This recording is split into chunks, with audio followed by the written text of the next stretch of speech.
Quand son mari était encore en vie, Madame Collet a adopté un petit enfant d'un foyer pour enfants. Elle n'arrivait pas à avoir ses propres enfants, alors sa mère lui a conseillé d'adopter un fils. Patrick a accepté, d'autant plus qu'il voulait lui-même devenir père depuis longtemps.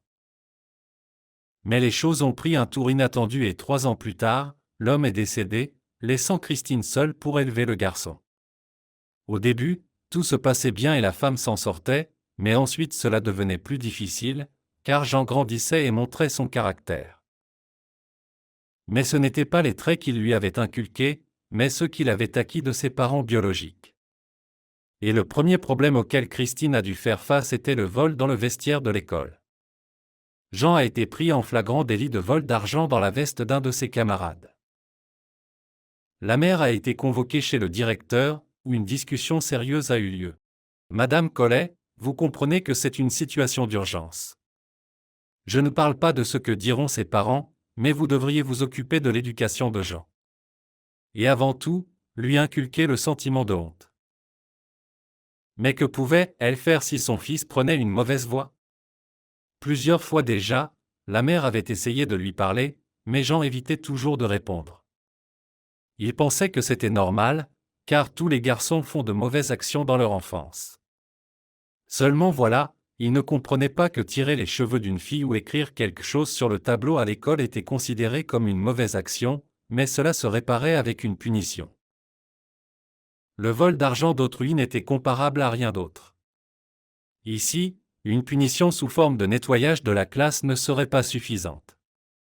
Si un enfant essaie une fois de prendre les affaires des autres, il le refera.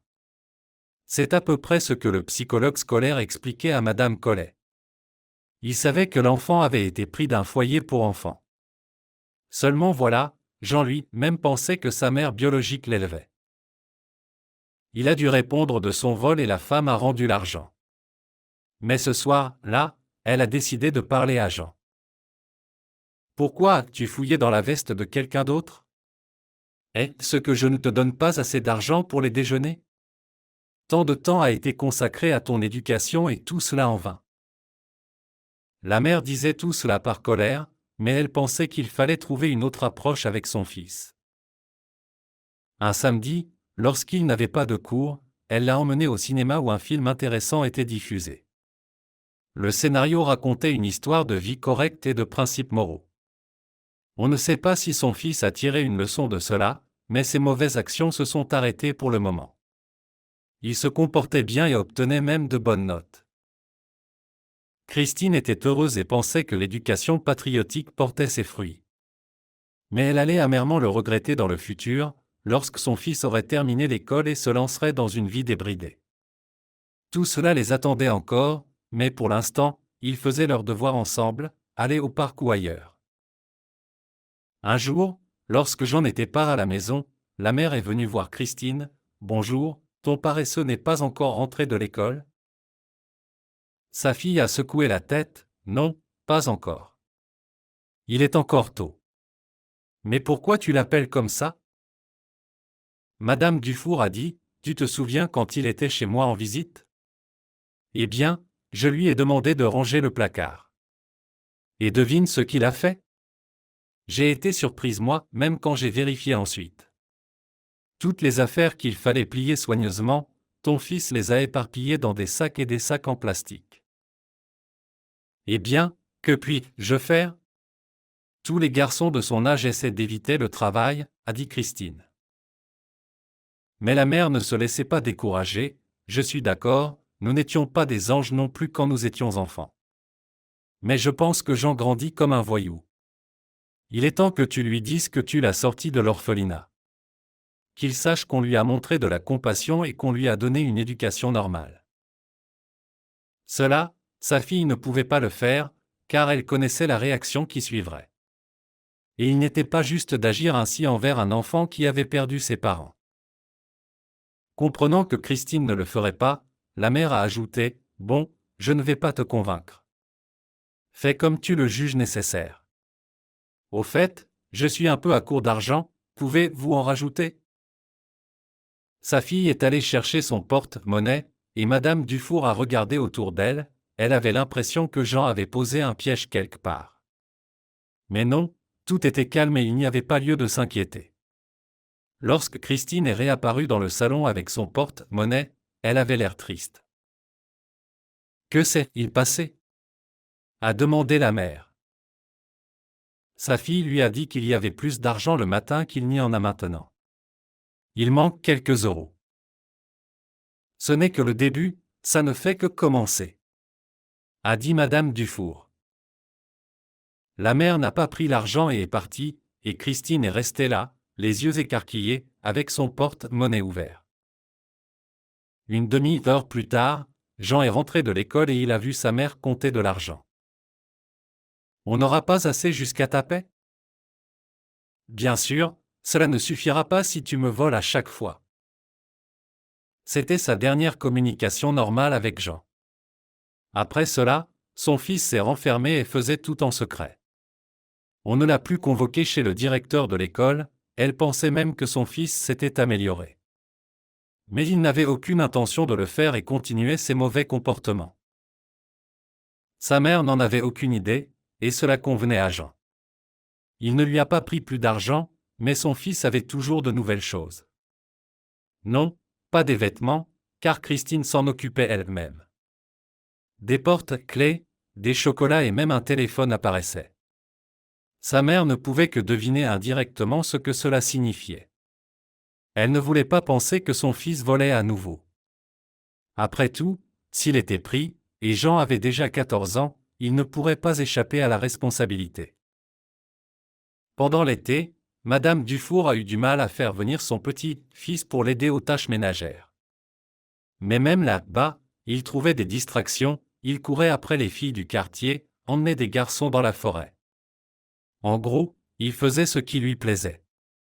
Sa grand-mère ne pouvait pas influencer son comportement, et le potager, selon ce qu'elle avait compris, n'en profitait pas. Elle se souvient de sa conversation avec Christine, « Tu as au moins regardé qui étaient ses parents. J'ai l'impression qu'ils n'étaient pas vraiment des citoyens exemplaires. » Et voilà que l'enfant suit leurs traces. À quoi sa fille répondait : « Maman, je t'en prie, quelle question ? Et qui me donnerait cette information ? Patrick et moi, au contraire, étions heureux qu'on nous ait permis d'adopter cet enfant.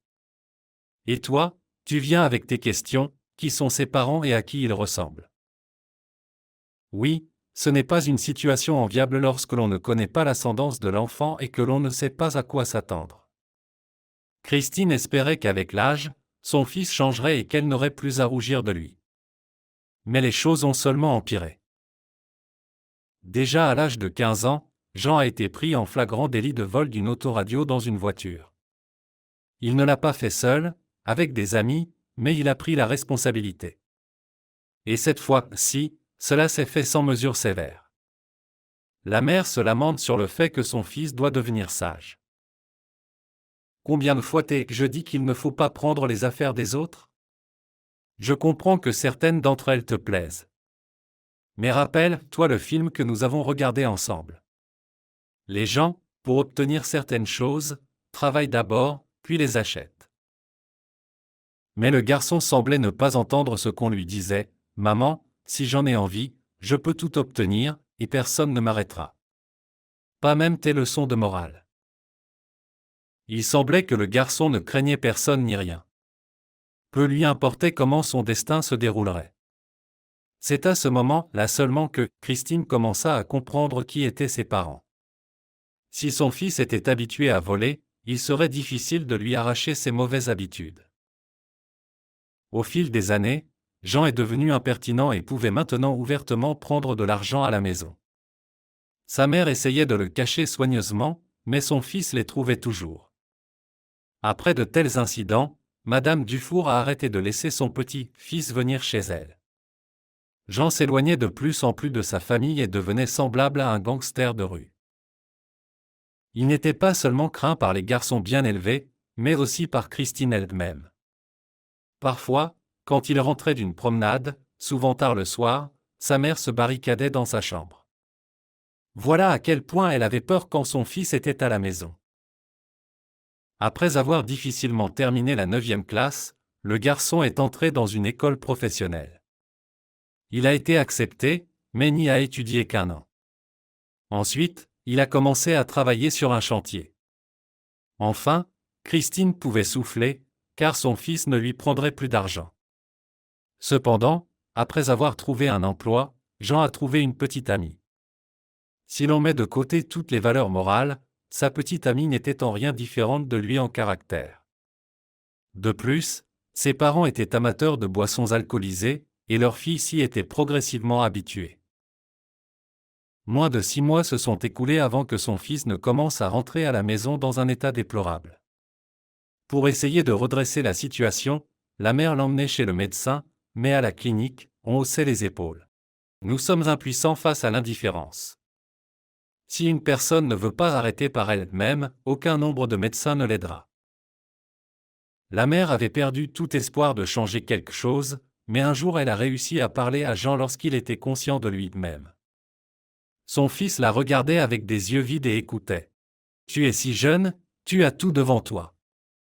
Veux-tu vraiment passer tes meilleures années avec une fille perdue? Elle n'en vaut pas la peine. Elle mène une vie amorale et t'entraîne avec elle. » Cette conversation n'a eu aucun effet sur le garçon, bien qu'il ait arrêté ses mauvaises habitudes. Il est retourné à l'école professionnelle et a terminé ses études. Sa mère était ravie que son fils se soit remis sur le droit chemin. Mais ce n'était qu'une illusion. Quelques années plus tard, lorsque le garçon s'est marié, Christine a dû affronter des épreuves encore plus difficiles. Elle comprenait qu'elle devrait accepter la famille de Jean, quel que soit son choix. Mais heureusement, il n'a pas lié son destin à cette fille et a présenté une femme honorable dans l'appartement, qui lui a donné un enfant 1 an plus tard. C'est ainsi qu'il vivait jusqu'à ce qu'un jour, pendant le déjeuner, le fils mentionna « Maman, nous prévoyons de prendre un prêt hypothécaire, nous avons besoin d'un apport initial et nous n'avons pas assez d'argent. Nous avons donc décidé de vendre ton appartement pour faire le paiement. » Christine a eu peur de se retrouver à la rue. Après tout, cela ne faisait que 2 ans qu'elle était à la retraite et voilà ce qui se passait. Non, elle ne pouvait pas accepter cela. « Je ne suis pas prête à vendre l'appartement pour le moment, trouvez d'autres options. Peut-être qu'une opportunité se présentera et vous pourrez acheter un autre logement. » Jean mémorisa ces mots et plus tard, lorsque sa mère tomba malade et ne pouvait pas réagir de manière adéquate, il lui fit signer des documents. Elle pensait donner son accord pour des travaux de rénovation. Mais en réalité, elle avait signé une autorisation de gestion de l'appartement de sa propre main. Bien sûr, le fils a trouvé des acheteurs et les amenait pour les visites. Mais pour éviter que sa mère ne se doute de quelque chose, il prétendait que c'étaient des spécialistes des rénovations. Une tromperie cruelle, mais Jean s'y était consciemment engagé. Il a choisi un moment où sa mère se sentirait mal. Même Madame Dufour n'a rien soupçonné, elle a même félicité son petit-fils par erreur. « C'est bien que tu te sois amendé et que tu aies décidé de rénover l'appartement. Je suis contente pour toi, mais ne laisse pas ta mère, elle t'aime beaucoup. » Les derniers mots ont remué le cœur de Jean d'une certaine manière, et il ne s'est pas précipité pour vendre, car il fallait régler quelque chose avec sa mère. Elle ne serait probablement pas d'accord pour que son fils vende l'appartement. Malgré toutes les plaidoiries de Christine, il a quand même vendu la propriété. Et pour ne pas qu'elle gêne, il a décidé de l'envoyer dans une maison de retraite. Ils ont commencé à préparer leurs affaires et Christine restait silencieuse. Elle comprenait qu'elle n'avait personne pour l'aider maintenant. Sa mère se déplaçait à peine, son père était décédé. En fin de compte, la femme a décidé de se résigner à vivre parmi des étrangers. Jean ne ressentait rien, ni pitié, ni compassion. Et il ne voulait même pas écouter les demandes de sa mère. C'est dans l'institution même que Christine l'a arrêté, « Je vivrai ma vie jusqu'au bout, mais un jour, lorsque tu apprendras que tes parents t'ont abandonné, tu réfléchiras. Peut-être qu'avec le temps, tu réaliseras que nous avons toujours été différents par notre caractère. C'est parce que je t'ai pris de l'orphelinat et que j'ai investi toute mon âme dans ton éducation. » On ne sait pas ce qui s'est passé par la suite, mais 1 semaine plus tard, le fils est venu la chercher et l'a emmenée. Il avait utilisé l'argent de la vente de l'appartement comme apport initial et avait acheté une grande maison. Une chambre séparée avait été attribuée à la mère, et désormais tous les membres de la famille la traitaient avec respect. Jean avait simplement dit une fois, « Je lui dois la vie décente qu'elle m'a donnée. » Peut-être avec un peu de retard, mais le fils avait compris ses erreurs.